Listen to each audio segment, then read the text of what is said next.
in the course of this program or at the tail end of this program. So stay with us. It's going to be an amazing show. So, Dr. Rotich, good morning and good to see you once again. Happy also to see you. Yes. Amen. How was your weekend? It was wonderful. Right. And we thank God for it. Absolutely. And the curfew is happening here and Kenyans are still complaining. Are we being sincere? I think, Victor, the curfew was purposed to save the lives of Kenyans. Yes. And when Kenyans complain, yes, as much as we can listen, the bigger picture that is in the curfew is to save the lives of Kenyans. That is the bottom line. And Victor, there was something that I witnessed along the Thika Road about 2-3 days ago, where there was a big outcry about what was really transpiring there.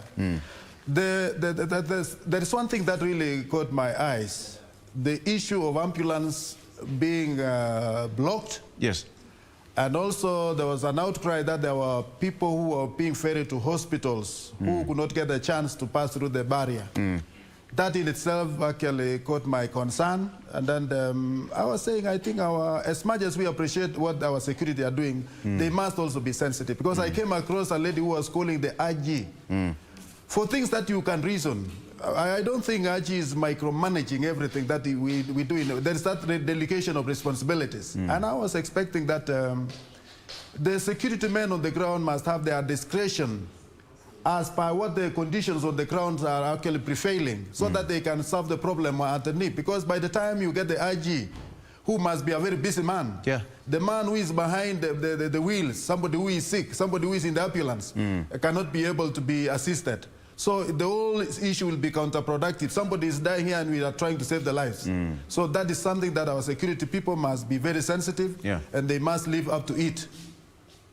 And somebody was just trying to give an idea of if the curfew hours have been revised to 8 p.m, then even the government now should give a directive that employers should release their employees, you know, as early as 3 p.m. or 4 p.m. You must know, Victor, that majority of our people don't own cars, And we also have those people who are using the matatus. So they have to queue the long lines by the end of the day, because we have 8. 8 is too early of the day. I think if the curfew was actually lifted to 9, it would have been a little bit reasonable. But as it is now, you are leaving the office at 5. You have to queue for the next 2-3 hours. So by queuing means that you cannot make somebody traveling from Nairobi to Thika, somebody traveling from here to the other areas of the world. So I mean, that humble time is actually very necessary to enable people to reach their home safely, and especially on time. I think if the country will relax the curfew to 9, I think our people would be a little bit comfortable, because 8 is too early. But then KCSE is coming to an end today, and some of the students are going to go home. Briefly, how is it going to pan out? Because most of the students come from far-flung areas.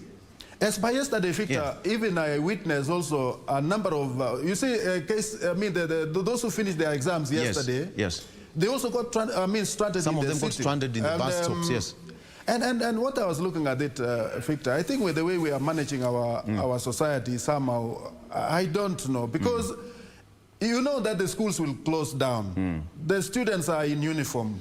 You are the security person on the ground. The parents have been waiting for their parents from the up country across those counties. We are not under the lockdown. So, I mean, they should have the schools should have secured the letters, pass letters, to enable the students pass through, and even by the time they will be in Nairobi, they will be able to reach their homes actually safely, having also the prior preparation. Because prior preparation is actually what made everything actually fail. Because you find a student who was traveling from Eldoret to Nairobi. By reaching Nairobi, it was already 7:30, almost 8. Now they were stranded. They had to sleep along the streets, which is actually, the country knew that the schools will close down. The country knew that there were those who were sitting for the exams. And of course, let me tell you, Victor, when the lockdown was made, of course, the president was very clear that there are students who are now sitting for their exams, and that they also had their own leeway to do their exams very peacefully. As soon as they finish, they'll go back to their own homes. So it was not, a surprising thing that the children were to go back to their homes. It was something that was pre-planned. Yes. Why what we are witnessing this, why we are seeing what we are seeing, I really don't understand. So it is something that we must have the pre-arrangement before the whole incident, so that we don't let our people suffer unnecessarily. Yes. Because the students are very innocent. They don't know anything about the curfew. They don't know anything about so there must be a prior arrangement in everything that we are doing. You also saw, Victor, when the beginning of this lockdown, many people were caught off guard. Those who are in Eldoret, they remained there. Those who are in Nakuru, they could not make it to the other side of the world. Something that raised an uproar. And it shows how maybe, I don't know, are we taking these, these strict rules with the full advice of the law, or we are, why are we in a hurry that we don't have to think that there are those others who could be outside the premises that we are talking about? So I think this is something that the planners must plan well, and they should advise the president as to when anything is to be done, because if it was the advice of the professionals, the Ministry of Health and all this and that, they should have been also able to consider how the time frame under which all those who are outside, those who are inside, those who would wish to go out of Nairobi and these other lockdown counties, they would be given time to make their own way to their own homes or respective areas where they would wish to be during the lockdown. So I think this is something that in future it has to be looked into. So that we don't let our people suffer unnecessarily. Absolutely. We are not alone in studio. We have got two gentlemen, and by the way, there's nothing like we are not sensitive to gender parity. All right, we'll balance it. We promise we'll balance it. With me is Joseph Semecha, who is a governance expert as well as a political analyst, as well as Dr. David Masanga, all the way from the United Kingdom. Gentlemen, if you can hear me, Dr. Masanga, let me start with you, far away from home. Good morning. Good morning, Kenya. Good morning, Africa. Thank you very much in the studio. Thank you very much, Dr. Rokich. I remember his name vividly in the studio. and thank you very much, my friend, the communication director. Thank you. The guy we have struggled so much to reach where we are. Thank you. Absolutely. Masanga, we'll get back to you. I hope UK is doing pretty well. You'll tell us more about that. First of all, before you go, United Kingdom only removed this lockdown on 12th of this month. Let me tell you, it was even difficult to enter a pub to have a drink. So all these excuses in Africa, Jermaine, the rule of law is clear. 8 o'clock, start going home at 5. That's my position. Okay, we will ask you more about that, Dr. Masanga. And Joseph Semecha, good morning once again. It's good to see you. Good morning. Nice to see you too. I'm coming to you from Bunyore and Vihiga. It is certainly much better here than in the United Kingdom.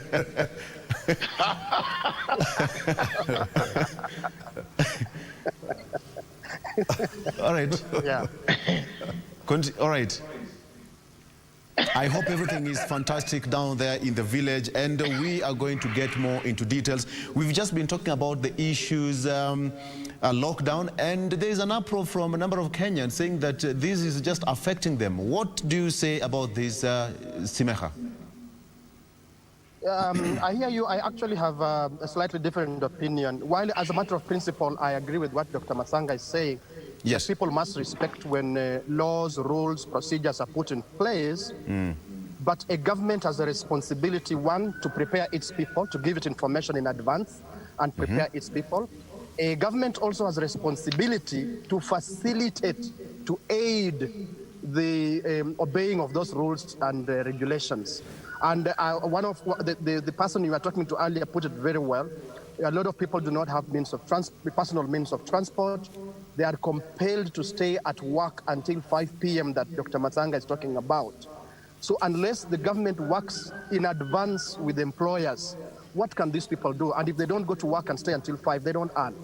So really, I put responsibility on government as having failed its own people. You don't just throw information out there and hope that somehow people will comply. Okay, let me just bring in Dr. Masanga in this and ask him. Dr. Masanga, you said that UK is also on a lockdown.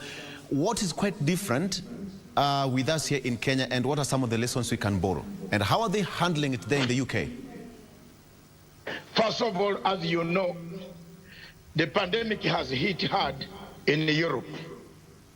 The only biggest advantage that Europe has is that Europe has a social contract. We in Africa don't have a social contract. We don't have it. In China, there is a social contract. Yeah. That's why they finished the entire pandemic. Wuhan, which is 80 million people, there is no more COVID at all. That's where the thing started. The difference with Africa is we have, as I agree with my friend, for the first time in our lives when we have met on TV, that we have not prepared our people well enough. We should prepare our people.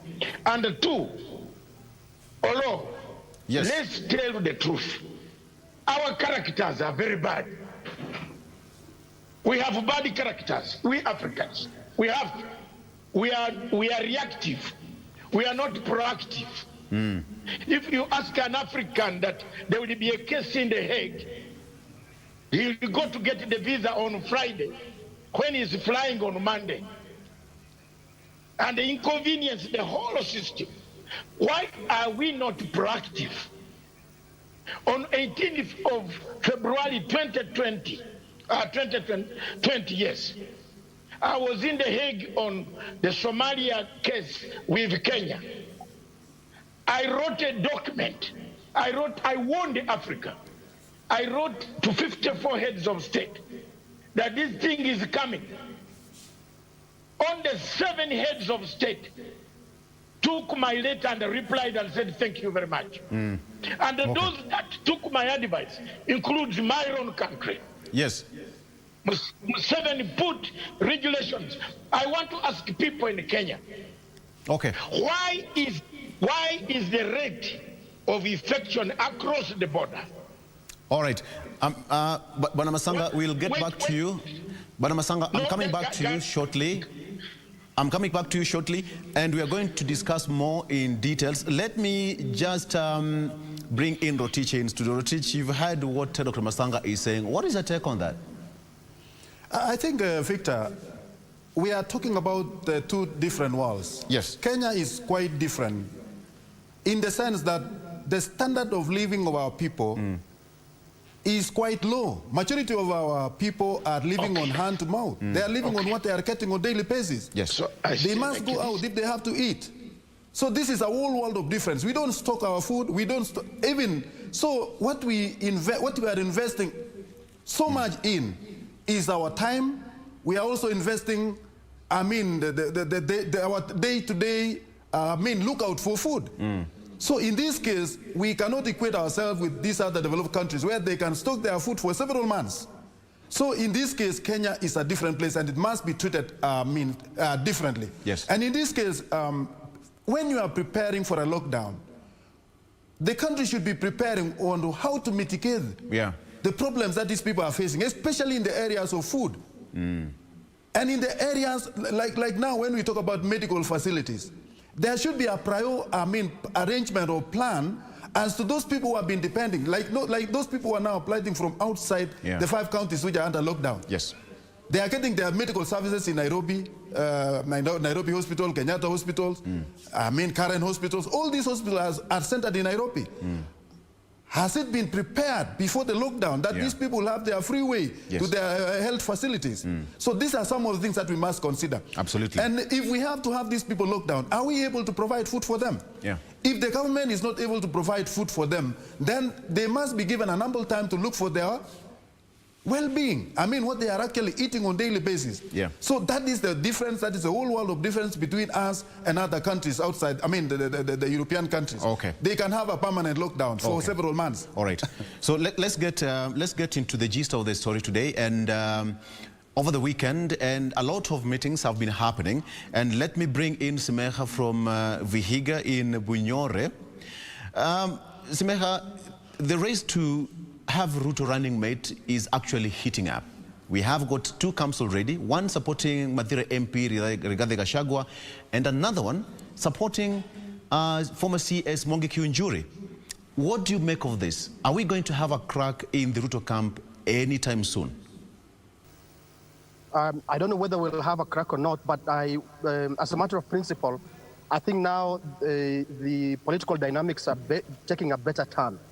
Why do I say a better turn? Previously, it has been the top leaders, let me use that word, top leaders, who have meetings, have photo ops, sort of dictate the pace of what is happening.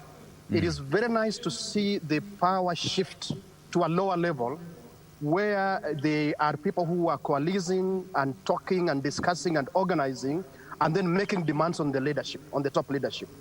That really is very good for development of democracy.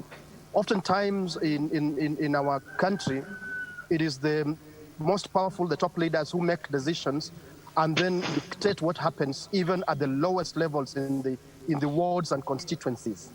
It's a fantastic thing to see leaders from regions, leaders from counties, organize, mobilize their people, coalesce around each other and issues, and form themselves into a power base that they can use to bargain for their interests with top leaders. So I just want to say that I don't know whether there'll be a rift or not, but I actually think that is good for Ruto's camp, that ought to happen in other camps where it is not everybody looking up to the leader up there. The leader also has to listen and look where the people are and recognize that that is where the true power ought to lie. Okay. Let me just bring in Dr. Masanga here. Dr. Masanga, there seemed to be a crack. What is your take on that? Because as it is right now, the race to have Ruto running mate is already heating up. Dr. Masanga. First of all, thank you very much. I don't know which party Ruto is going to run on because one leg is in Jubilee. He hasn't declared whether he has left Jubilee. I'm a friend of the Jubilee party. I don't hide. I'm not a voter in Kenya, but I'm a friend. Each party has friends. I'm one of those. And I don't know whether Ruto will run on Jubilee ticket or which. He has not officially told us. So which crack where? To crack with what? Because we don't know. Let's be very honest. Rotich, Dr. Rotich, is it Kenjit in the studio will tell you, when you are planning your finances, you focus, you put your budget. I know he's an expert in budgeting and so on. You know what you are going to do, and I tell the people, I will spend 200 million in this and that and that. But as far as we are concerned, Ruto has not told anybody which party he will use. He still wants to power in the ruling party. He still belittles the president. He's still staying in the same party. Let him make a decision. So when you tell me Kinjuri and my friend from my friend from Mathira in Nyeri, yes, both of these guys are non-starters. First of all, one cannot even speak English. The other one cannot even construct a sentence. So, which Kenyan, you or will you accept that? That is one of them can. These are people making money out of Ruto. I have told you, Dr. Ruto still has a lot of problems, a lot of roadblocks. There will be a lot of challenges before he can pick up that candidature. So let him concentrate on nitty-gritty three things. Some of us, like me, I am a son of Africa. I have told you I will defend Africa, and I will defend an African who goes to the ICC. I will not allow any African ever to be taken to the ICC. Even if you have hurt me like Ruto has hurt me. If anything happens to him, I will defend. Even if you hurt me like Museveni has hurt me. If he's taken to the ICC, I will refuse. Yes. Because Africa must begin must begin to have its own courts, must begin to interrogate their own people. The gentleman in the studio talked about, don't compare Europe, and we have had independence for 59 years. Every year during the dry and season, the chairman of Red Cross is begging for money, surely. And yes. You are telling people on the national television that we cannot prepare after 57 years? Don't we know that the hunger will strike in Turkana? Yes. Don't we have a meteorological department saying floods will come? Part of the problem we have, we hate the truth. And Sameka and my doctor friend in the studio will agree with me. If you come to Africa and start telling the truth, prepare your journey towards the Maker very fast. So time has come for Africans, younger people like you, yes, in the studio, to stand up. For us, I am going. For me, I'm going. I am 65 years old. I've done my bit. I am going. God will take me in a time when he wants. But I want to leave a generation that reasons, that thinks about Africa, that does not do things wrongly. You are in two parties. Then you say you are creating. Which one are you going to stand in? Leave Uhuru Kenyatta. If you are okay, all right. Let me finish it here. Okay, we are taking a break. We are taking a break, Dr. Masanga. Dr. Masanga, let's take. Okay, one second, please. If Dr. Ruto does not want to be in the Jubilee Party, if he's a man enough, stand up and say, I have gone, I am with you, dear. Then people will love him. But you are both in two legs, in two several parties. Who will love you? Nowhere. Dr. Masanga, all the way from the UK. Let's take a break. You've taken us on a break. Thank you so much. We are taking just a break. And with me here, I have my... It's good morning, so I'm taking my tea. You can also sip your tea. We'll be right back in a moment. More yet to come. Take a break.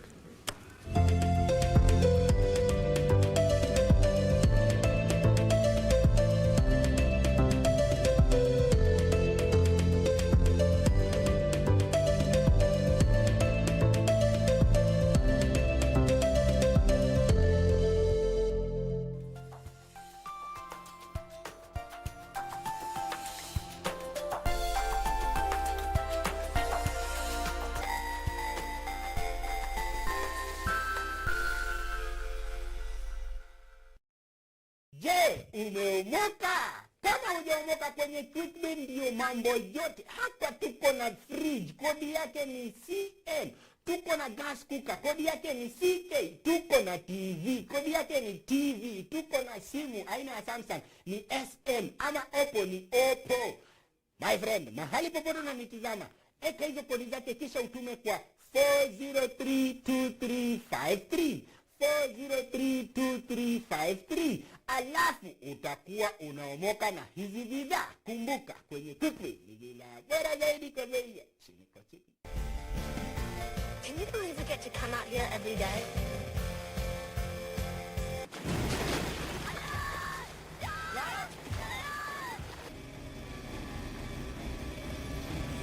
So what do we do now? We take it day by day. I have to believe that something good is gonna come out of this. Next on.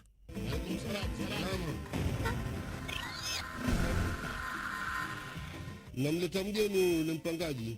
Hakuna namfanya hivi lakini Kwa leo tu, kesho utakwenda kutafutia ile nyumba nilokuambia. Asimisha kutumia huo mzigo. Shukrani sana. Sasa shindwa mwenyewe. kuna ile store. Ninalestia hiyo kama kundalalisha huko, mwanadalalisha mama. Alafu na wewe kwa nani wewe? Mimi naitwa Barbara. Wewe ifika huko.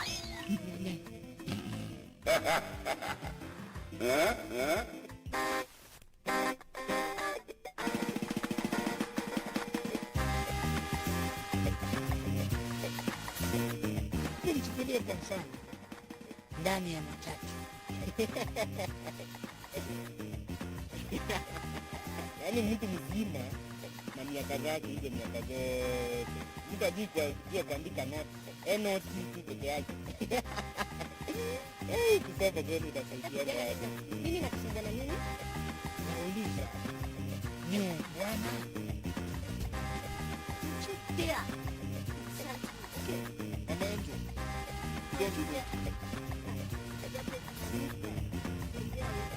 Haya.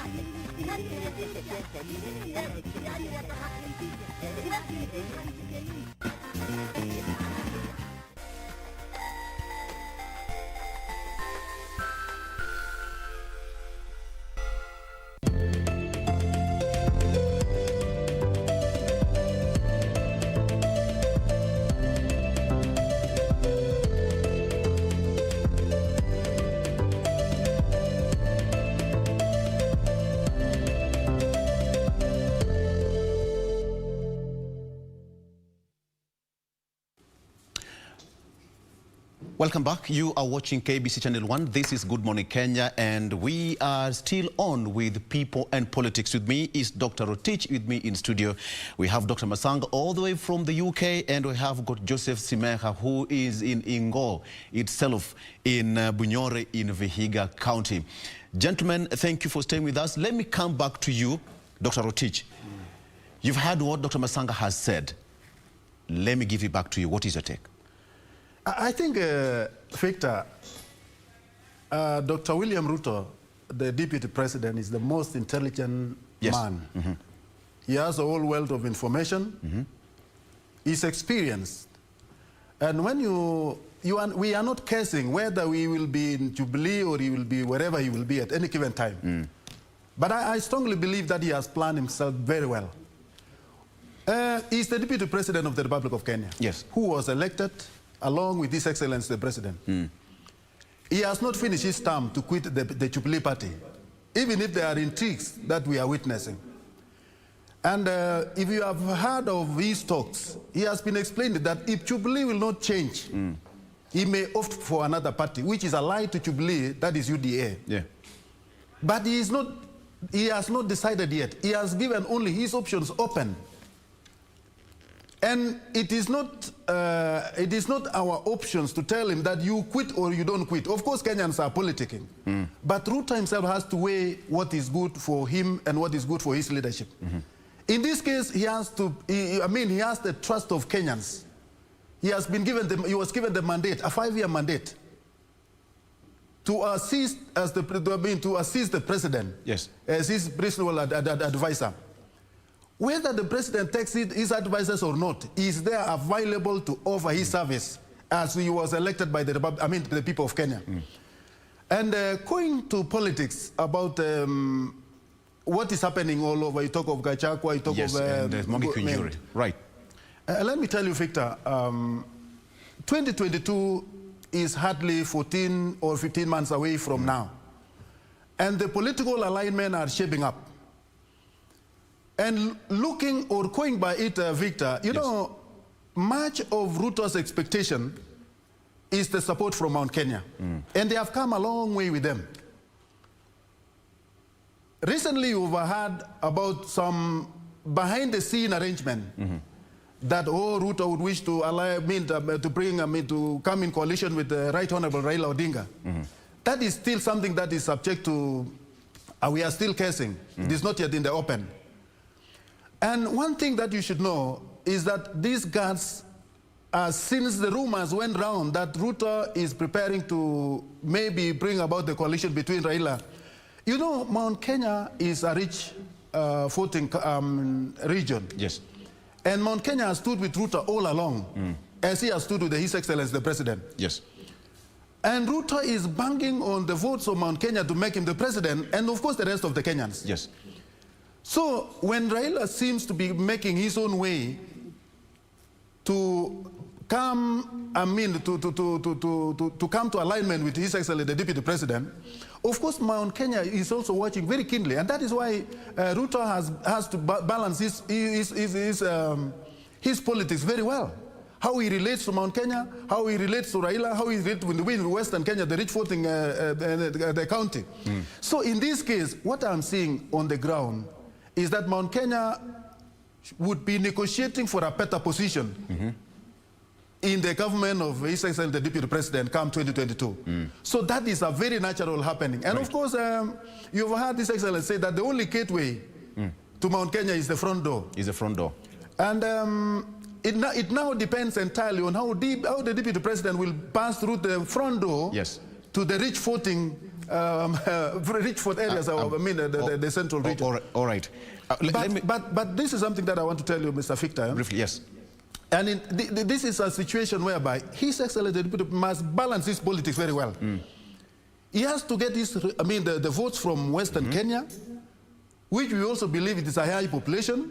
There is also the central, the Mount Kenya region, and also now the Kenyans at large, because they must have a share in his government. Absolutely. So what we are just saying, he has a job to do. He has to balance well. If he has to, his success come 2022 depends entirely on how he will balance the Mount Kenya Fort rich region and the rest of Kenyans. Okay, all right. So let me bring in Simeha on this one. Simeha, is there any roadblock for Deputy President William Ruto? And of course, just to bring in, how will this affect the voting pattern in central Kenya now that we have got, allegedly, we have got two camps already split on who to be the running mate of Deputy President William Ruto?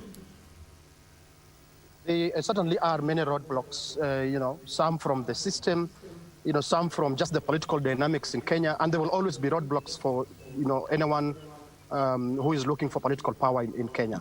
Yes. That is not news. They will always be there. The challenge, I think, and what will be news is, how one handles these roadblocks. What you are seeing as a split, actually, I may also say for the first time, I would agree with Dr. Masanga on something on television. It's too early to say really anything about whether there's a roadblock or a split in anything around Dr. William Ruto. And that is why I was sort of shifting the discussion and saying that I don't even find value in focusing so much on William Ruto, but I find value in the fact that dynamics around him and the way he does his politics have forced people lower than him, a broader group, to begin to discuss, to begin to organize, to begin to mobilize, to begin to put on the table their interests.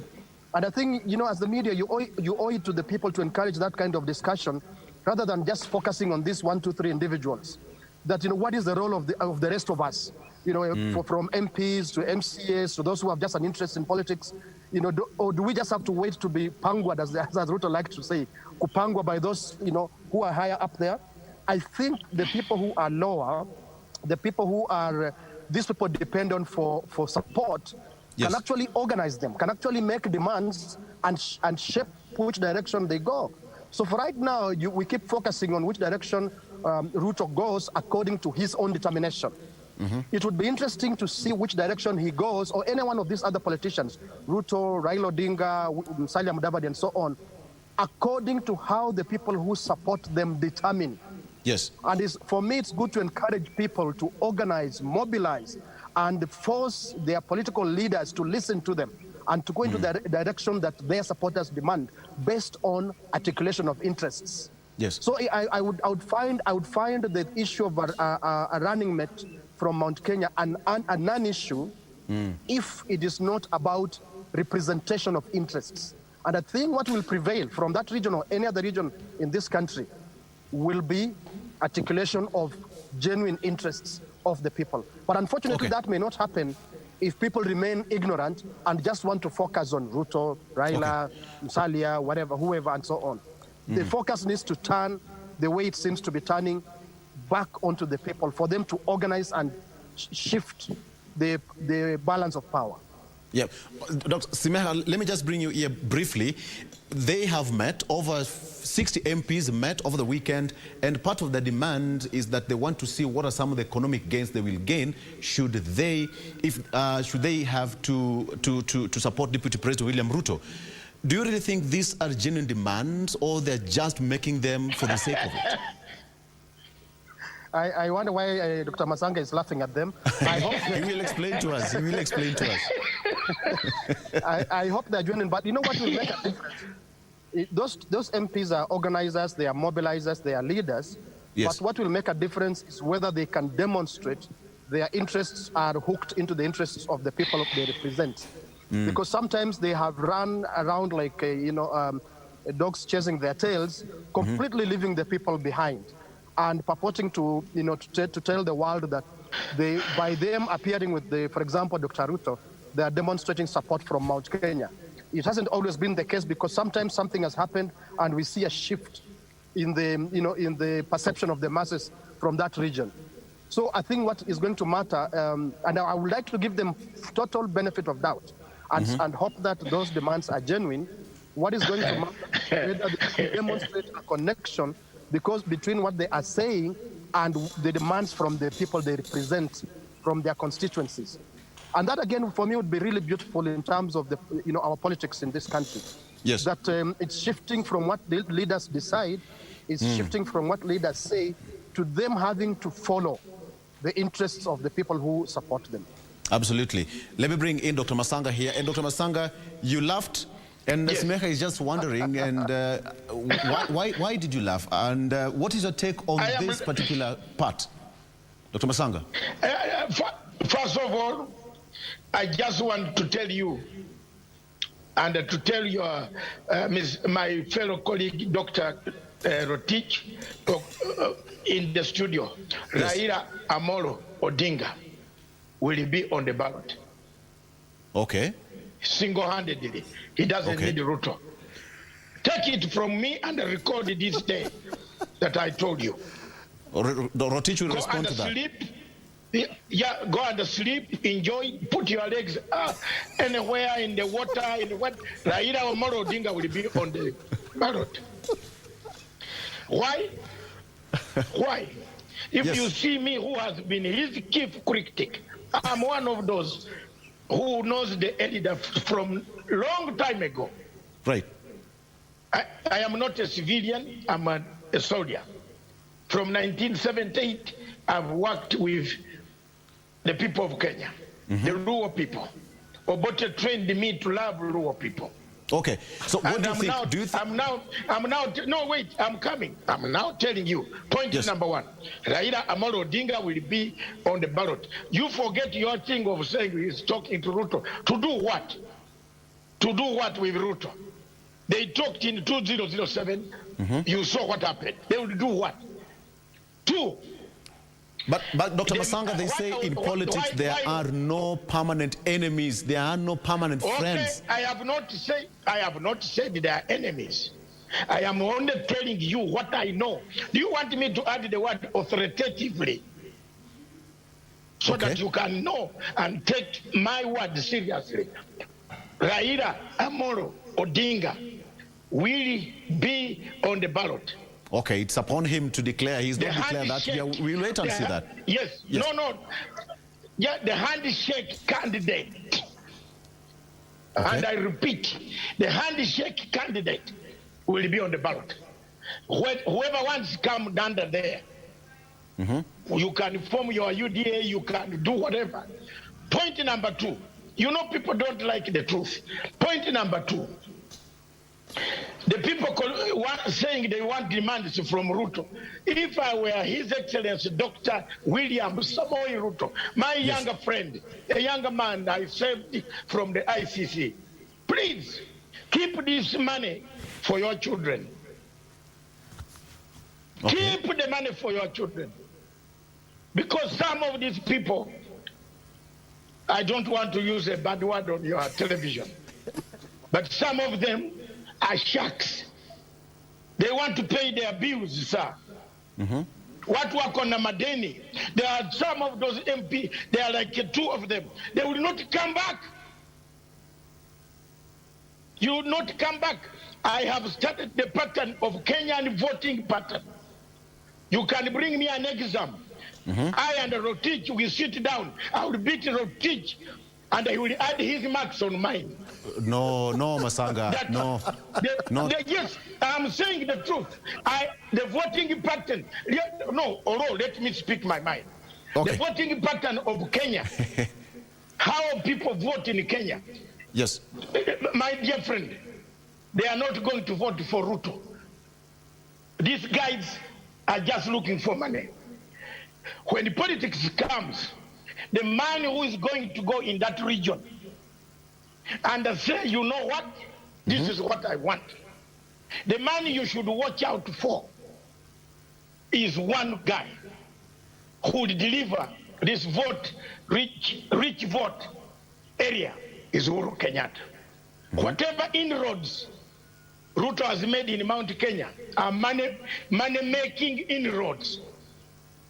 But the people down there, they will ask one question, which they have been asking all the time. Omundu wefe, what has our person said? What has our person said? If you say, I don't know, that's those I have been here for a long time than the two of my panelists. Yes. So I know the politics. I have seen the politics of Uganda. Yes. I've seen the politics of Zimbabwe. I've seen the politics of Ashanti. I've seen the politics of the Igbo. Look at the African comparative politics. All right. Big tribes always come and they have their leader, they know who will tell them where to go. All right. If you look at the number of votes last election from Kiambu only, everybody, even the people who are in hospital in Kiambu, were carried to go and vote. Okay. So if you are going to play about and you say you insult Uhuru, then you go to Ruto and pick money, my advice here now. Fine, and fine, Dr. Masanga, coming back to you, we'll come back to you briefly. Let me just bring in, we'll come back to you briefly, Dr. Masanga. Just hold on. Dr. Rotich is saying that he has got something to tell you because he said that you're accusing him. Dr. Rotich, Dr. Masanga is saying that... let us remain with the fact that Dr. William Ruto, who is actually the Deputy President of the Republic of Kenya, delivered votes when he was with his Right Honorable Raila Odinga. He made Raila Odinga where he went, the Prime Minister. He delivered also when he came together with His Excellency the President. He delivered. You want to tell me when he's now alone, he's defeated? This is the most experienced gentleman who has walked around and he has delivered to the people of Kenya. I mean, when you talk about the Mount Kenya, alluding them that they are up after the cash, that is an abuse. Mount Kenya people are after resources that will build their own region. Yes. And the coalition, the coalition that Mount Kenya people are looking forward is the coalition that will bring resources that will deliver to the people of Mount Kenya. That is the bottom line. It is not about that these guys are working on individual gains. Yes. And that is why they are eyeing for the number 2 slot. That is why they are eyeing that, yes, Ruto, even when you talk about what is it that they are going to give us, once Ruto deliver a seat or seats that will make Mount Kenya people, lead themselves, because it's out of their own representation that they can deliver to their own people. Yes. So in that case, that is what Mount Kenya people are after. And when you talk about Right Honorable Raila, I'm not saying that he's not going to contest. I have not confessed that. He has not even declared that he's going to contest. But what we know of late, the Western region, which has been the voting bank of Right Honorable Raila Odinga, are now with the ANC. The coast provinces, which has been with Right Honorable Raila Odinga, are now coming on to coalesce among themselves. They want to form a strong position that will also bargain for the bigger seat. So in this case, when you tell me about the rich support of Right Honorable Raila, where are we? I mean, which areas are we actually looking at? Yes. I mean, coalition is the key. Right Honorable Raila may decide to form a coalition with His Excellency the Deputy President. There is nothing so hard to do that.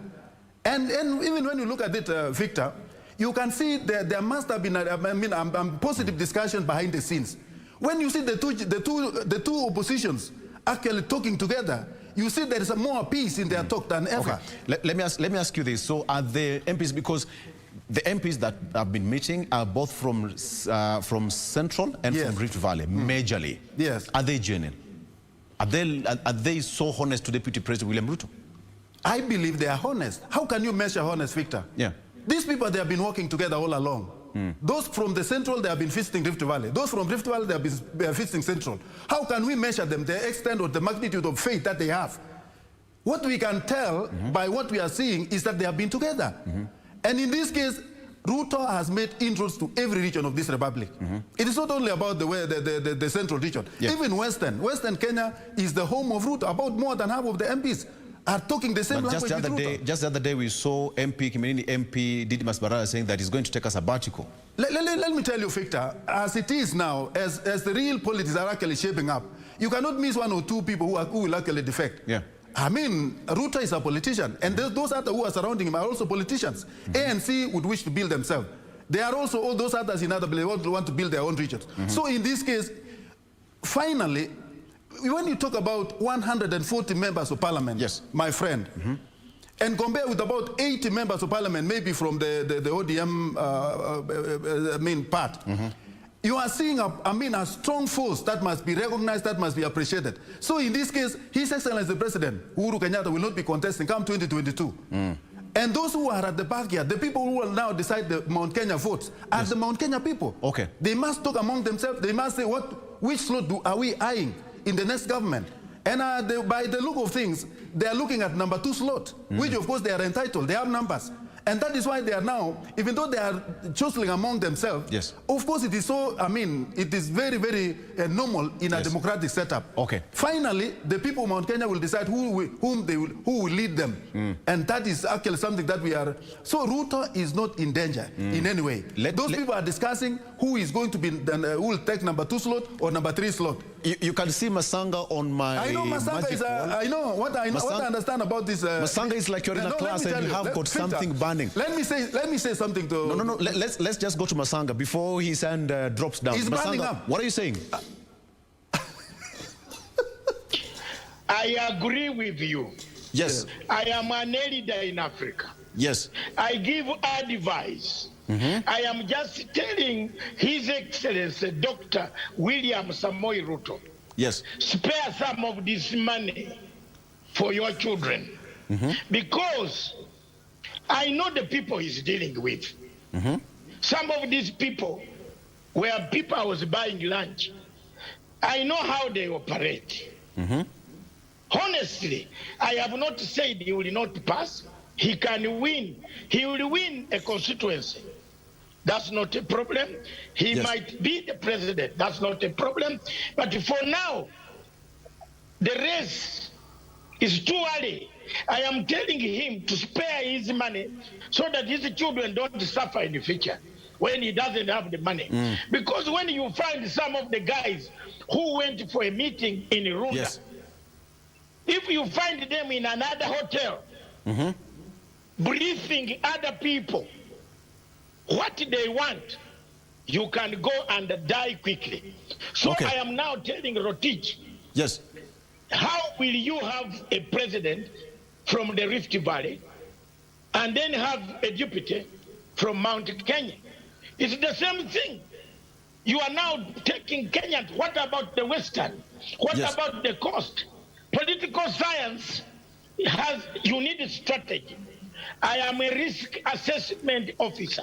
Okay. I have a pride record to tell you I've defeated so many bad agencies, including ICC, because I do risk assessment. Let me tell you, it is very dangerous today to lie to Dr. William Ruto that you go to Mount Kenya, insult Uhuru Muigai Kenyatta, using Ndindi Nyoro, using Moses Kuria, using Kajakwa, who might not even see the vote. They might never come in parliament. Masanga, hold it there. Just hold it there for a moment. Wow. Let me bring in Simeha here. Simeha, I'm completely in the middle. Masanga, hold on. Okay, hold on. Thank you. Simeha, I'm all alone here, smack in between Dr. Masanga and Dr. Rotich. All of them are doctors, and now this is a battle of brains. Come to my aid, Simeha. 140 MPs, does this relate to votes on the ground for Deputy President William Ruto? Help me. First of all, I wish we could get to Masanga something to smoke to calm him a little bit. I'm taking coffee, chocolate. Chocolate. Fine. Actually, chocolate from Ghana. Fine. Thank you. All right, Masanga. Okay, continue, Simeha. No, let me tell you this, Law. It's not automatic. It is. Remember, these are people who are also worrying about their own welfare. As I said earlier, it's good to give them total benefit of doubt that they are organizing, mobilizing their constituencies, in terms of constituencies, not just in terms of where they are voted, but in terms of the region, on the basis of shared interests. But it's too early to say that they are actually demonstrating that they have coalesced all those interests together and they're projecting them in a way that can have an impact on national politics or in whatever coalition they're involved in. It's still a little too early to actually talk about that. They can shift anytime. Right now, they are worrying about their personal interests. Secondly, Rotich said something about two things that I want to, as some friend of mine would say, deconstruct. Yes. You know, it's, with tremendous respect, it's purveyance of lies and rumors to say, one bit you say the whole of Western has gone to ANC. And then immediately in the same sentence, you say about more than half of MPs in Western are with Ruto. What exactly are you talking about? I am speaking to you from Western. I am a political actor in Western, very active one. I wonder whether Rotich knows where Western is. There are things that I think people hear that, Western is here and there, and they imagine that is the truth. I think on a platform like this, national television, we must be engaged in critical analysis on the basis of factual information. Another thing I want to debunk, I have been a member of ODM since its founding in 2005. Yes. 2006. What I want to debunk is, again, what I heard, that Dr. Ruto delivered the Rift Valley vote to Raila Odinga or to ODM. That is not true. I have been an active participant in the presidential campaign in 2007 and 2013 and 2017. What happened in 2006-07 is that the region of the Rift Valley completely shifted to ODM. Ruto came later, after his region had shifted. But he came as a very astute and very aggressive politician, and he overshadowed a number of people like Kosgei, both Kosgei Sally and the other Kosgei, Bet and others. But it's a lie. I keep hearing this lie being repeated that Ruto supposedly made Raila the prime minister. That's a big lie. He came into ODM to be a beneficiary of the popularity of ODM in the Rift Valley. So I keep hearing this lies. And when we are in a program like this, by the way, Lord, yes, I speak very cautiously when I'm talking about ODM and Raila, because I don't want to come out as praising Raila or ODM. I want to try as much as I can to be objective. Yes. And where I need to, to be a critic of Raila, I do it if and when I have the facts. So I would plead that we do this analysis on the basis of facts. It is too early. It is noise. There's a lot of noise. And if we are going to be swayed by this noise to imagine that Ruto is the presidential candidate to beat, I think we are looking up the wrong tree. And finally, just as a member of ODM, to confirm to you, yes, for sure, the Orange Democratic Movement Party will have a presidential candidate as an ODM candidate. Other people may come in to support, other people may come in to negotiate and be part of that coalition, but this is going to be an ODM presidential candidate. That I can also tell you for sure as a member of the technical team of my party. Okay.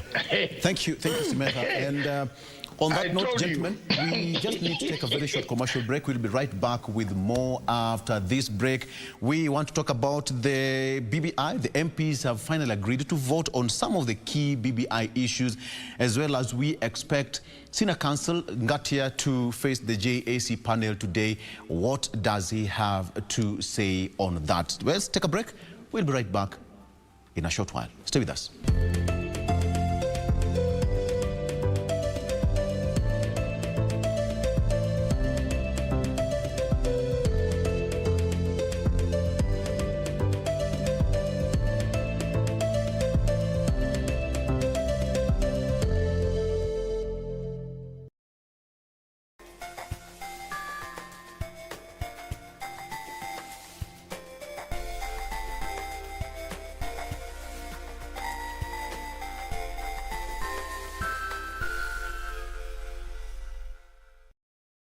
Je, umeomoka? Kama hujaomoka kwenye Quickbit ndio mambo yote. Hapa tuko na fridge, kodi yake ni CM. Tuko na gas cooker, kodi yake ni CK. Tuko na TV, kodi yake ni TV. Tuko na simu aina ya Samsung ni SM, ama Oppo ni Oppo. My friend, mahali popote unanitizama, eka hizo kodi zake kisha utume kwa 4032353.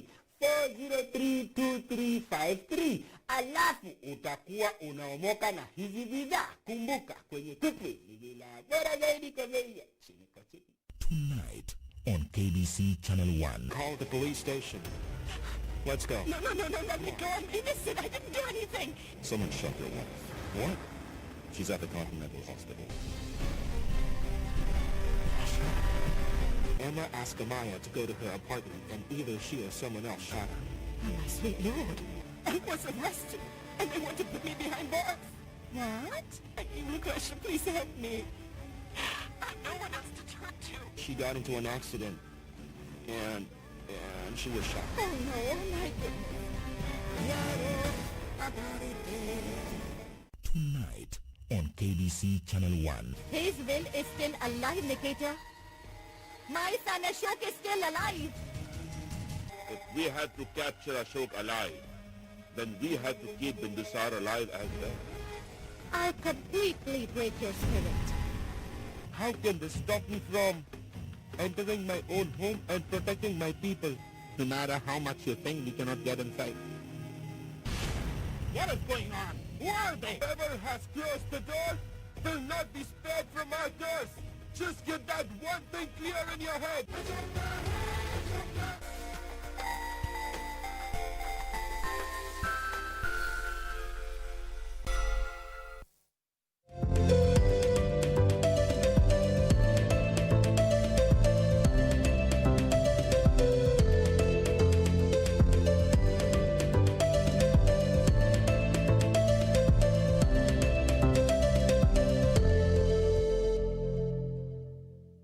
Welcome back. You are watching People and Politics on KBC Channel 1. This is where you get everything you need to know about politics and matters concerning you. In studio, I have Dr. Rotich. In studio, I have Dr. Masanga joining me via Zoom all the way from the UK. And of course, I have Joseph Simeha, who is also a political analyst, as well as joining us all the way from Western Kenya, that is in Vihiga County. Gentlemen, thank you so much for staying with us. It is an interesting debate we're having here. Let's just shift debate briefly, and let's talk about the issue of BBI now that the MPs seem to have finally agreed to vote on some of the key issues on that proposed bill. Let me start with you, Dr. Rotich, now that you're here. What should we expect now that somehow they have softened their stand? Victor, if you look at what has been happening for some time now, Yes. PPI had some roadblocks all along.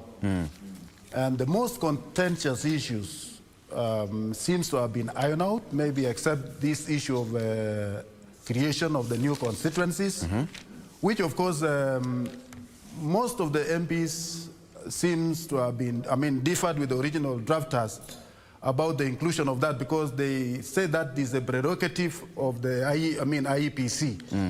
So in this case, once those things are ironed out, they have said that maybe by July we shall have had the referendum, which of course it is very good. And let me tell you, Victor, Yes. most of these leaders, especially those who are eyeing for presidential races, as much as some quarters have been assumed to be not really supporting the PPI, you look at the kind of coalitions as they are coming, very real. Most of these guys, they would wish to have these seats that have been created, the position of prime minister, the two deputy prime ministers, Yes. and the likes. They are also depending, because all these coalitions that are coming up, they would wish to have positions, Yeah. and of which the positions have been created by the PPI. So that means most of them are banking on the passing of this, the BPI, but with removal of some of the contentious issues, like the issues to do with the creation of constituencies, Yes. which most of the people are actually seeing that the whole thing was not economical in any way. So once that one is ironed out, then of course what I'm seeing at the moment, there seemed to be some soberness in the approach of the whole thing. And even you see, even within the quarters of the ODM, they were also differing, that there are some few things that the parliament should actually change. While some are actually adamant, they are saying, no, it should not be changed because already it has been passed through the county government assemblies. So in this case, whichever way the law will take, I mean, finally, we shall have a PPI that all of these people will need if they have to fill in the position to those people who have supported them, I mean, during the election that we shall have in 2022. Yeah. So in this case, once those few things are actually ironed out, I don't see anybody who will be opposing the PPI. But somebody would ask that, is it necessary right now to have the amendments in Parliament now that it's a popular initiative and it has gone through the county assemblies and it has gone through public participation? Why Parliament right now? That is what I'm telling you, it's a consensus. Because you heard even Orengo saying that we are not a rubber stamp Parliament. They have to put some input. They have to either make some changes, omission or commission, in the whole document. Yes. In any case, what Kenyans are looking for is the best document. A document that, even though it was passed through you could see how the county governments actually passed this thing. Yeah. It was highly influenced. So in this case, yes, as much as it was their constitutional mandate to do what they did. But I believe the contentious issues should not go through just because the county assemblies have actually passed. There must be a sober approach in the whole thing so that we bring up a balanced document that Kenyans will really be happy of, because this is our document. Yes. Let me bring in Dr. Masanga here. Dr. Masanga, should the president and the ODM leader Raila Odinga be a happy duo right now, that the issue in Parliament somehow is taking some kind of a soft direction? Number one, BBI is a redemption strategy, not a political process. Point number two, I don't know whether a doctor knows what a redemption strategy is. To stop any further violence, to change the way Kenya behaves, ethos, remove corruption. 9 points, redemption. Let's look at BBI that way. And the point I have told even the government, the president, the moment you change BBI into a political process, remove it from reconciliation, accountability, truth-telling, reparation, restitution, and healing, you have killed the whole dream. The two principals know my position. Yes. I've told them. Point number three, a popular initiative is never changed by simple MPs. These are looking for allowances in Windsor. I don't know why Orengo, is he growing old like me? That he forgets the BBI was a popular initiative. And that constitutional route does not change a comma. What the MPs can do is to wait for this popular initiative to go up to the president, come back. They can also initiate their own move. But to go now and start cutting down what has already passed through the assemblies is naive, stupid, prudish, sardonic. Okay. You don't know constitutionalism.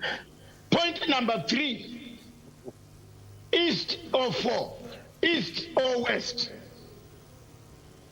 Kenya cannot hold an election, and Kenya will not hold an election when you have not had reforms coming out of the BBI. I have told you already, prepare for eventualities. Because if you don't do reforms, it's not only Matanga, it's not only Rotich, Kurigila, a South African, because I'm your neighbor, you might say, I have interest. A South African told you that Kenya should never hold elections again when they have not done reforms in the electoral systems. So this is exactly the points that I hear. East or West, Raila Amolo Odinga, Uhuru Muigai Kenyatta have brought something in Africa that will never go away. I love them for that. That should be the one happening in almost every Africa. When you look at Somalia, when you look at South Sudan, when you look at Uganda, when you look at Tanzania, the people should stand up, shake hands, and say, I'm sorry, you defeated me. But if I'm telling you the truth now, and as I finish, all African contestants, none of them writes 2 speeches. They write only 1 speech, winning speech. So if BBI can bring people and say, I've lost, I will become the leader of opposition, check on the government, have facilities, have secretaries to type my work, to prepare my questions in Parliament, so be it. Yes. If I were Ruto, I would even be very happy that this BBI is going to help him on his dream, that mirage of being the president of Kenya in 2022. Yes. So I should be happy and wait. Don't oppose. Thank you. Okay. Thank you, Masanga. Let me bring in Simeha here. Simeha, you've heard what they're saying, and let me just bring to you some of the issues raised. Number 1 is the delimitation of the electoral boundaries and the constitutionality of the BBI promoters proposing creation of 70 new constituencies and going ahead to distribute them among 28 counties. Now, how is this going to pan out now that it is before the bicameral house, and now the legal committee before the lawmakers, both houses? How is it going to pan out? Thank you, Olo. First of all, I'm wondering whether I have reason to be worried, because I am agreeing with a lot of things that Matsanga has said. Yes. Though I would not say them using the same colorful language. No. It's okay. Oro, you must it's okay. Let me finish. Oro, you must protect me. I am older than America. I am it's older, a compliment. so don't say. So I am an elder from the Luya community. Okay. I am your king from the clan of the kings in Uganda, where you come to get permission before you do any ceremony. So for you to call me, you don't know why you have reasons. You have to have reasons to be in agreement with your elder. It was supposed to be a compliment, so let me just confirm it's a compliment. Sure. I suppose only senior elders like Matsanga are allowed to use the colorful language he uses. So I could say the same things, but using slightly more diplomatic language. Now, Victor, just make a disclosure that I was a member of the team of experts of I co-chaired and co-convened the policy team. Yes. I therefore was part of the technical work that brought out the steering committee report and the bill and the recommendations. What the basics that I know, and from my experience in that process, a popular initiative is an initiative that belongs to the people, as represented by the promoters. The promoters take it to the people, and the people give it signatures to endorse. In this case, we were told about just above 4-point-something million signatures. I'm agreeing with the fact that, with what I heard Matsanga say, our MPs, with all due respect to them, have this exaggerated sense of self-importance. They often think that they are much more important than anybody else in policy making in this country. I defer to them in terms of lawmaking. They are the people who we have given the mandate to make them, but they must remember they do it on our behalf. When we put in our constitution, whether it's right or wrong, but it is in the current constitution that this kind of initiative does not invite them to have any input into the bill. They just ought to respect that. They may fault that. If they want, in future, they can bring an amendment to change how a popular initiative can move. Yes. But to the best of my knowledge, based on what I read in the Constitution, they need to accept that this is an initiative that arises from the people as represented by the promoters of this initiative. And the two houses of parliament are not any more important than us, the people who have played a role and endorsed this process. Now, let me also just quickly add that when you are amending a constitution, whatever you are proposing is not part of that constitution. It's outside that constitution. It becomes part of it after it has gone through the requisite processes. Now, the issue of the 70s, which I can disclosure here, which is personal, that I was extremely uncomfortable with the distribution, but the fact that it is a constitutional amendment proposal and is going through a constitutionally recognized process and becomes a part of the Constitution, even if you do not like it, even if it's wrong, you cannot call it unconstitutional. Chebukati is totally wrong. He may not like it. He is right to say that it's the work of IEBC to delimit constituencies now, according to the current constitution. But the moment that amendment passes, it becomes part of the constitution. For that brief period that it's given, it is no longer for those 70 constituencies. It's been taken away from them temporarily for the purposes of BBI. So it may be something that even personally we don't like. But unfortunately, the law is the law. Amendment of the Constitution is amendment of the Constitution, and a popular initiative is a popular initiative. So MPs just have to swallow their pride. They may wish to change, but sorry, they are not more important than the citizens of the Republic of Kenya who endorse that process. All right.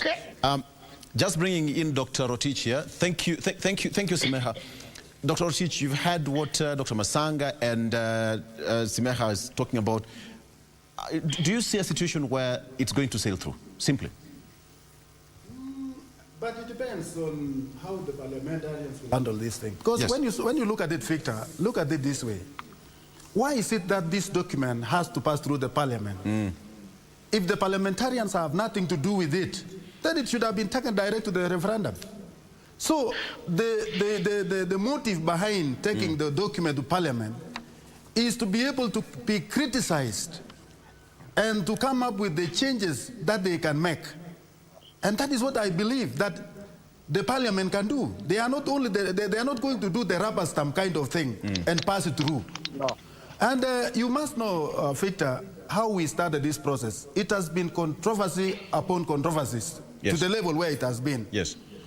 And where it is now, I'm seeing a lot of stubbornness, as I told you. You can see those who are opposing and those who are in agreement. I mean, they are now together in thinking, and that is why there is a need. I mean, the other side even so you would not have expected somebody of the caliber of Orengo to say, no, let us not do before we do this one. You talk about Mbadi. There's the people from the same party saying, no, we have to take it the way it is. We don't have to add even a dot. Yes. It is a very healthy discussion, according to me. So in this case, once these gentlemen and gentleladies actually agree, I think this thing will go through, because the majority of what is in the PPI is what Kenyans want. It is already a good document. Save some few reservations that these people must address. But as by whether this thing is going to work or not, I'm seeing the roadmap is already clear. It may actually materialize. Yes.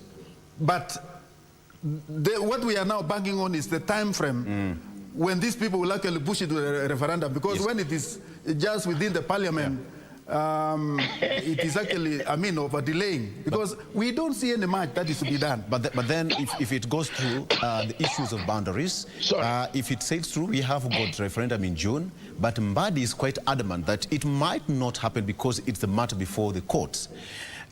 The creation of when you look at this, why the issues of boundaries or creation of the new constituencies still remain contentious is because it is quite involving. And not only involving, it is very emotive. Because once you decide that this is what we are going to do, people must be involved. People must participate in the whole process. So, and if people are to participate in the whole process, that means the time is required. And so there are all these things that are required. Yes, that now brings me to the next question. What does it portend to the BB? We have got a referendum here, and we have got next election. next year? I mean, how is it going to pan out in between now and next election? If it was not things to do with the cost itself, because having two elections, because a referendum is just like a whole election, and then going, after hardly about some few months, you go for the real election, whereby a lot of money actually will be pumped into it. But you see, this issue that we always have, that if this PPI will not pass, we will not achieve what we will have discussed all this time around. But what was it that the PPI came to do? It came to solve the problems that we have been facing all the year rounds. So if this PPI carries the solution of our problems as a country, that means it has to be done before the election. So those are some of the things that we must look into. It is life and death.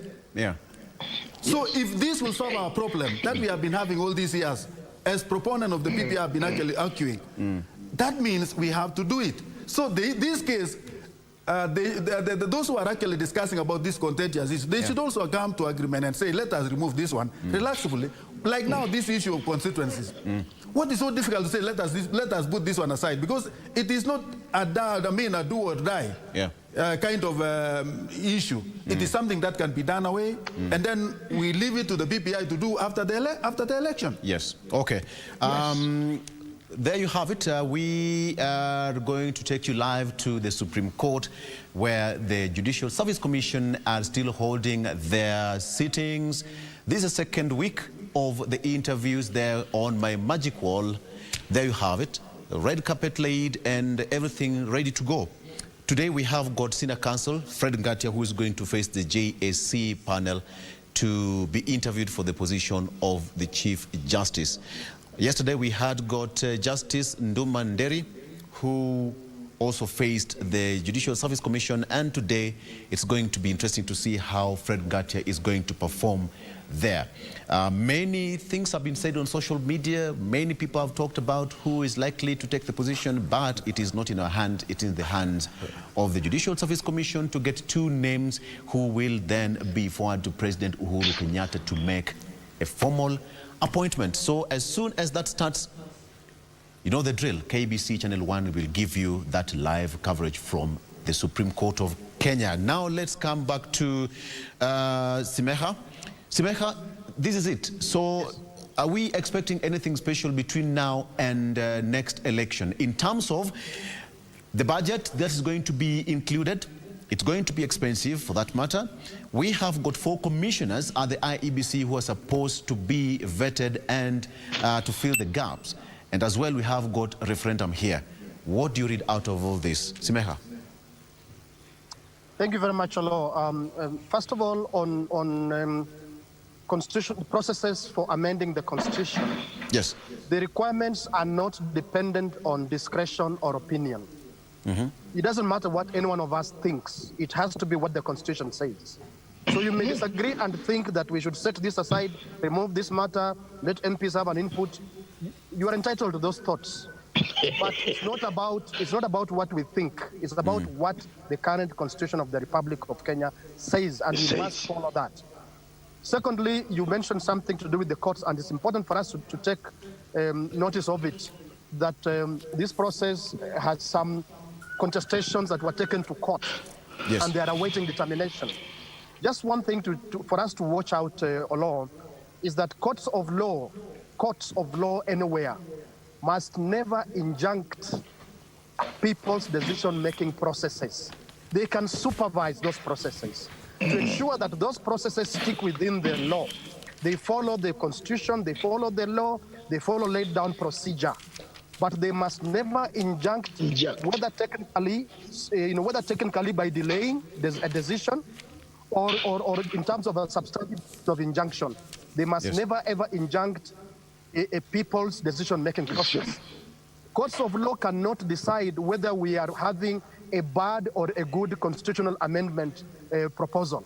That's up to the people. Judges may not like it, magistrates may not like it, but that's up to the people of Kenya, even if that amendment is bad. With that said, going forward, for sure something has been set in motion. The vacancies on the IEBC, Independent Electoral and Boundaries Commission, are going to be filled very soon. And the reason is, this will be in preparation for the referendum, for the constitutional amendment referendum, and onward for the next elections. So yes, do expect that there's going to be budgetary provision, and I am sure that you may already have seen a report from Parliament, from the Treasury, indicative that there's going to be money set aside for the referendum, as well as money set aside for the next elections. So that we can expect that is going to happen. When we analyze again whether this will happen or not, oftentimes it's good to just put aside, our political positions and look at the reality based on the experience we have with the political environment in this country. And one thing you can take to the bank, as some people like to say, is that the referendum is going to be there, and the next elections are also going to be there, and the people of this republic will make decisions. Some of the things in the BBI amendment bill may not be good things. I've confessed to you that there's one or two things I personally don't like. But it's about give and take, it's about negotiation. Because when you say popular initiative, it involves so many people.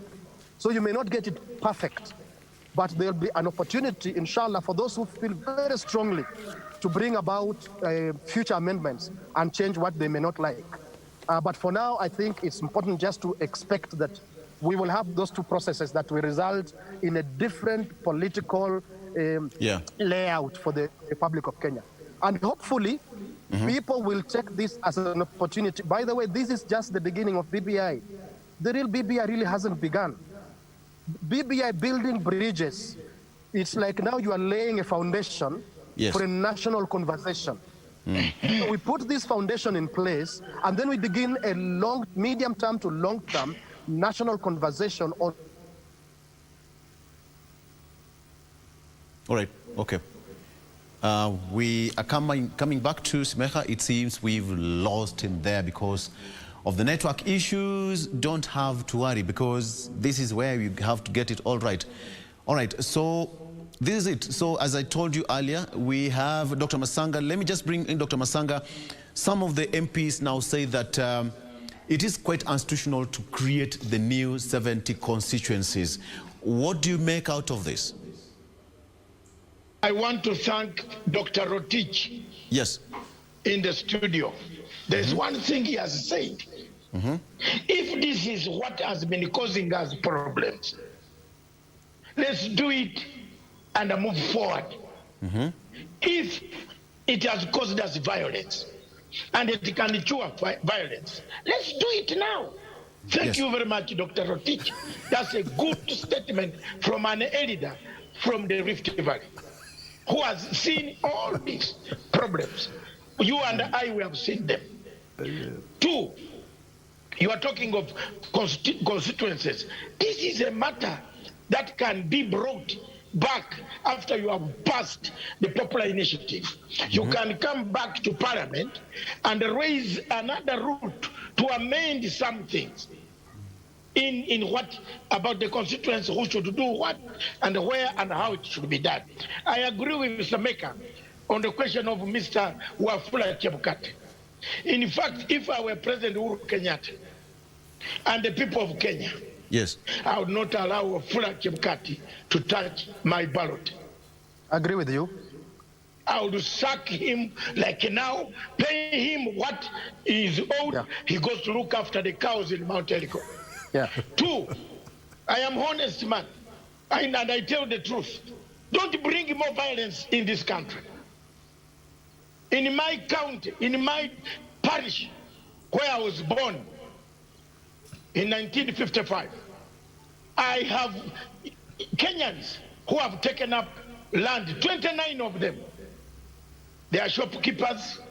They are still there because of the violence. So we don't want any more violence in this East Africa and Africa. So I would have done so by taking the Dr. Masanga, let me cut you short briefly. Let's go to the Supreme Court. Briefly, there you have it. So that is Senior Counsel Fred Ngatia, escorted by Judiciary Registrar Ann Amadi to take his seat at the Judicial Service Commission interviewing panel.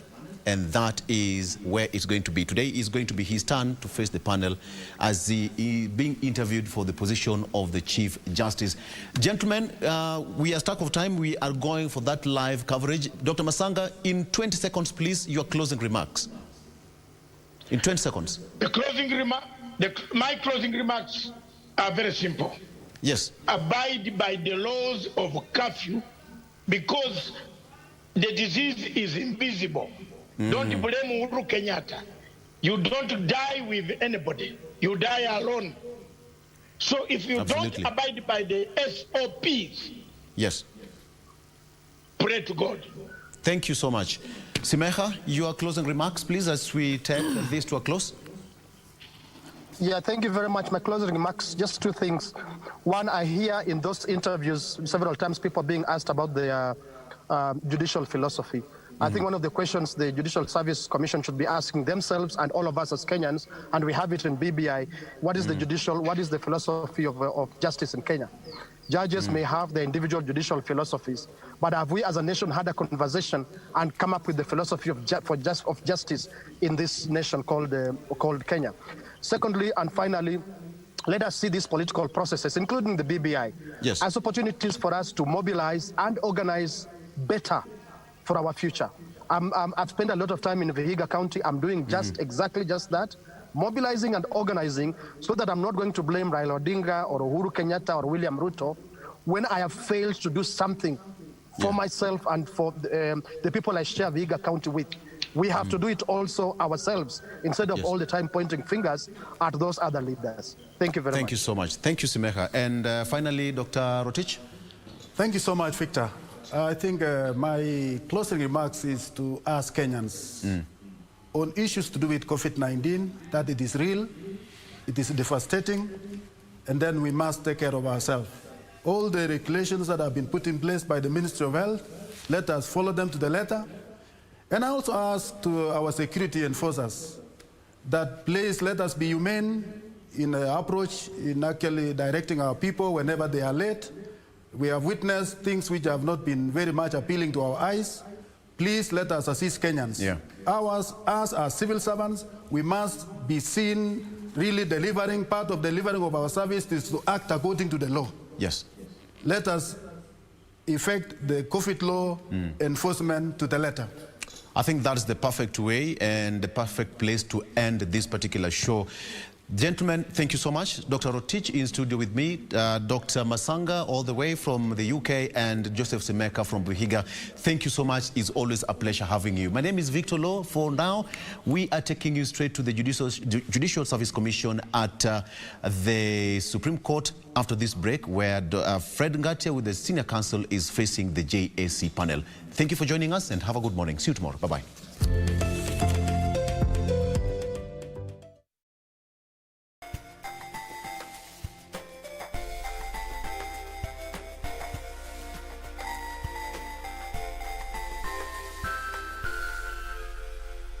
Ili kupata skiza tune hii ya joking kwa simu yako, bonyeza *811 *758 hash. Good morning, class. Good morning, Mr. Teacher. Now I want to try the composition using the word jogging. Teacher, please give us spelling for the word jogging. Sitasema jogi ile jogi ya kunyongwa. Hapana.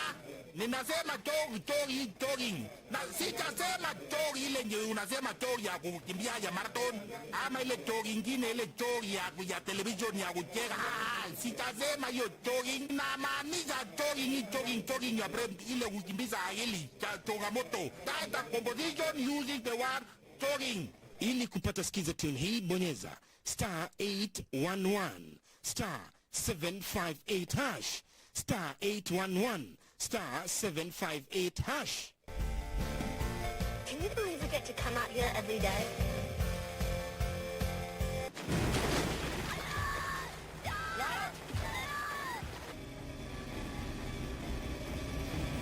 So what do we do now? We take it day by day.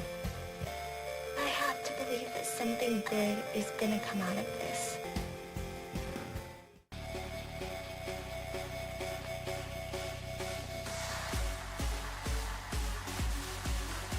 Gear up and maintain a healthy, fit and active lifestyle right there at home by keeping up with Gear Up on Channel 1, 5:30 to 6 a.m. Monday to Saturday. Gear up every day for every moment, and remember to stay home and keep safe.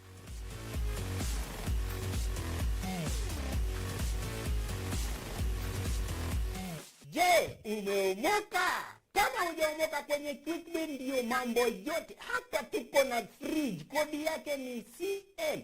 Tuko na gas cooker, kodi yake ni CA. Tuko na TV, kodi yake ni TV. Tuko na simu aina ya Samsung ni SM, ama Oppo ni Oppo. My friend, mahali popote unanitizama, eka hizo kodi zake kisha utume kwa 4032353. 4032353. Alafu utakuwa unaomoka na hizi bidhaa. Kumbuka, kwenye Curfew ni bila bora zaidi kwa bei ya chini kwa chini.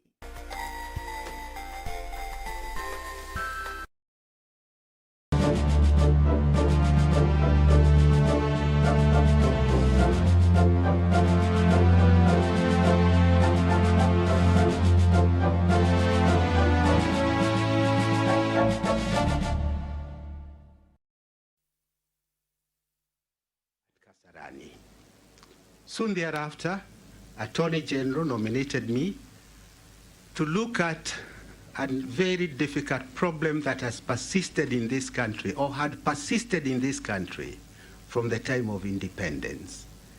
That is the difficulty of an international boundary between Kenya and Sudan.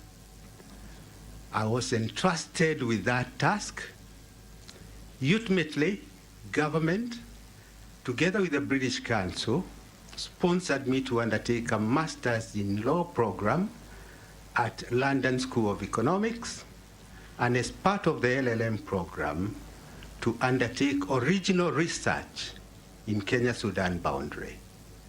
I was at LSC. I spent numerous hours at Public Records Office because commissioners, all the documents of this republic during the colony and protectorate status, all those documents are at Public Records Office. I'm sure commissioners, you know where Public Records Office is towards Heathrow Airport at Kew Gardens. So I had to commute from LSC, which is at the Strand, and go to this Public Records Office every other single day, and I acquired a wealth of material. In 1 minute, commissioners, at the turn of towards 1914, the boundary was defined by the British government as a straight line between two fixed points, or in the alternative, such a line that would give to us the customary grazing grounds of the Turkana. Those grazing grounds were never defined, but towards 1938, a survey party established that the boundary was slightly above the straight line. That was not to be. We went on, and Sudan demarcated what they call 1950 Sudanese patrol line. That Sudanese patrol line is what actually triggered my interest in this area. And by application of principles of international law, I actually established that when any government allows a competing government to administer an area, the doctrines of acquiescence, doctrines of renunciation of territory, they all kick in. I hope we'll have an opportunity to discuss this in greater detail, but in one sentence, we were able, or I was able in my research, to establish that the Sudanese patrol line, which is a considerable distance from the straight line, is now the international boundary. So, commissioners, I'm sure you all remember, in 1980s, the Kenya-Sudan boundary was indicated as a straight line. Then in 1985-86, we had an extended boundary that went towards Sudan. The difference in graphic terms is that through this research and the validation that went on in government, we were able to change our international boundary from the straight line to the new boundary, and we acquired 9,680 square kilometers. To put it in context, the former Western Province was 7,400 square meters. So we acquired a territory larger than the former Western Province. This is one of my research papers. It went through government, it went through validation. I cannot say that it was singular effort. The Attorney General and other organs of state all participated, and ultimately we changed our boundary. I then went to private practice from 1987. I've conducted numerous cases.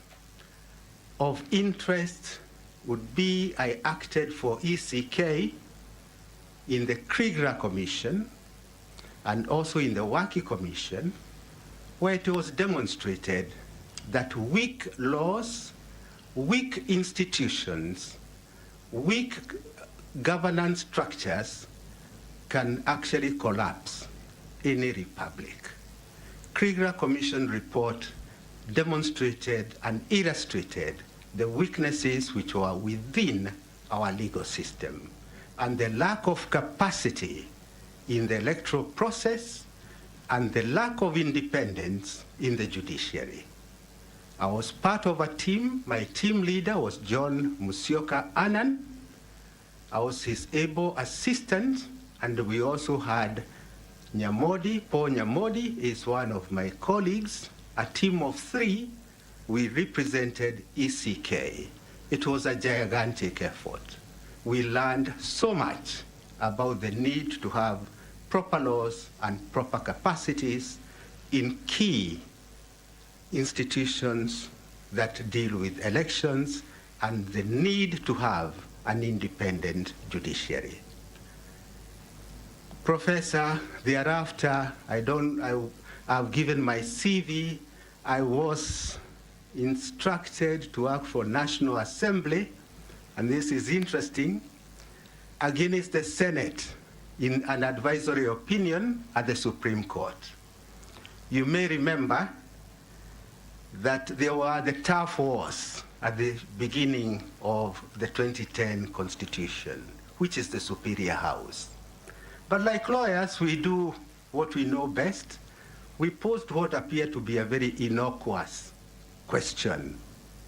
Which house should originate a money bill? But behind that innocuous question was whose business is it to legislate division of revenue bill? Because if it came to be my client, National Assembly, to legislate division of revenue bill, it means then we're in total control over devolution. And Senate was saying, no, it can't be. It is a joint effort. We came to Supreme Court, we argued on this matter. I lost, but with one dissenting judge saying that the issue was not justiciable. With that loss, devolution became entrenched as a principle that must be followed. But that was not the end of it.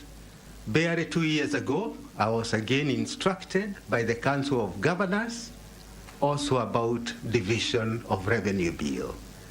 This time because the opinion that had been given to both houses was being ignored. I did that matter, and the Council of Governors was quite happy with the outcome. In between, I've conducted many other cases, and in my view, if I could summarize in 1 minute, you've had a CJ from academia who did wonderful work. I've looked at his transformation agenda. Allow me to say this with tremendous respect to my former lecturer. It is as profound or second in as profound to the Constitution. I can't see any other agenda as profound as Chief Justice Mutunga's agenda. Then you had a judge of this court as a Chief Justice with his agenda, which took us to another level.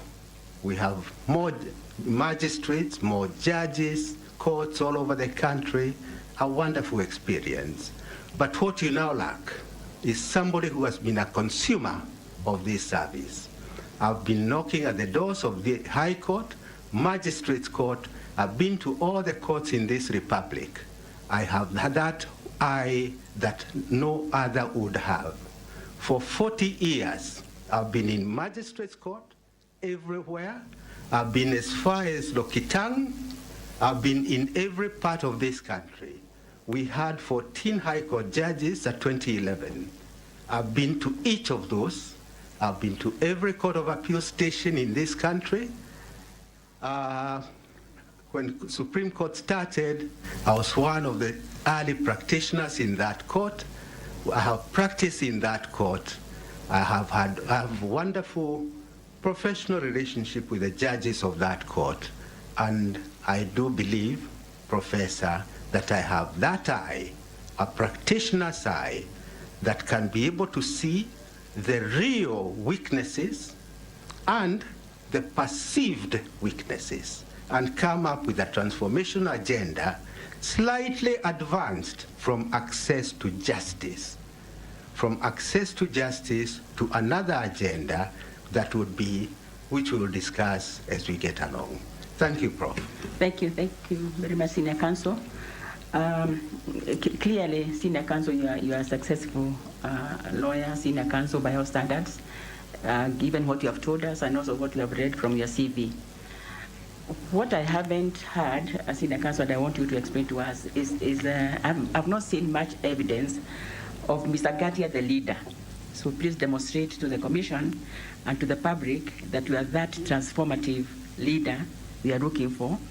I'm interested in tangible achievements in leadership and also maybe institutional changes that you have done, and that can be attributed to your leadership excellence, Senior Counsel. Thank you, Prof. Prof, of course, I must also acknowledge your transformation of an ordinary college to iconic status. So allow me to pick a college, a university college, as an example. I have so many examples, but allow me to take a university college. Commissioners, you may all recall, University of Nairobi, virtually every now and then students will go on strike. It became so perennial that we were wondering whether we should have a university next to the human population around the city of Nairobi because of the rampant wastage that used to happen. About 3 or 4 years ago, I was requested by the Senate to look for what are the issues bedeviling this university. Prior thereto, I had been involved as counsel in a lot of